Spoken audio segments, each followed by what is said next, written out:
First, you go ahead and fold your fabric into two, like so. Arrange it properly.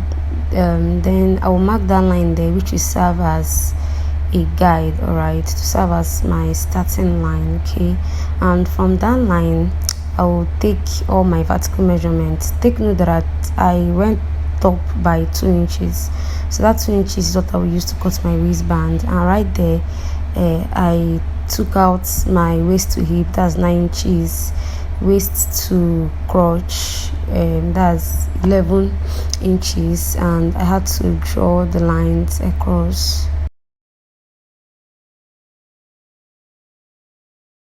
So next, you would have to impute your horizontal measurement, but first of all you would take your hip measurement, all right, from your waist, from the starting line. You would take your hip measurement down to the crotch depth, just like you see me doing here. So my hip is 34 divided by 4 is 8.5 plus 1.5 sewing allowance, all right. So I measured the same thing. All right, the same thing I got at the waistline was what I imputed on the hip line and on the crotch depths. Okay, so I'm going ahead to take the length of my shorts. Okay, it is actually 12 inches, all right, plus 2 inches seam allowance, that's 15. Okay, so at the crotch depth I would go out by 2 inches. Sorry, I couldn't record that part.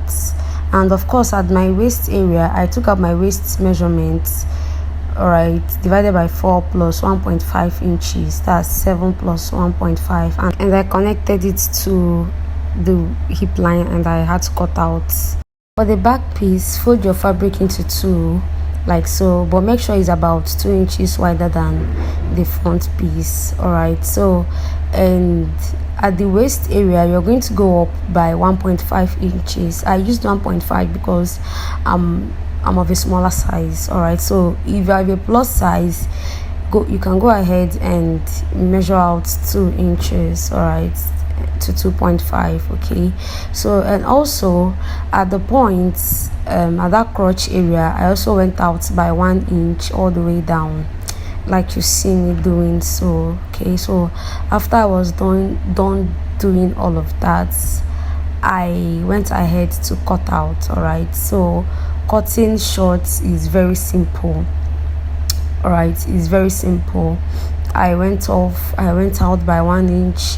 I used my ruler to connect all the lines, all right. So after this, you would have to cut out, okay, and the next thing that will be left is your waistband. Okay, so you can go ahead and watch the previous video I have on skirt making. So there's a tutorial there on how to cut your waistband. Yes, it's the same way you cut waistband for skirts is the same way you cut waistband for your trouser. Please, if you find this video helpful, kindly subscribe to us, subscribe to our channel, like, share and comment. Thank you.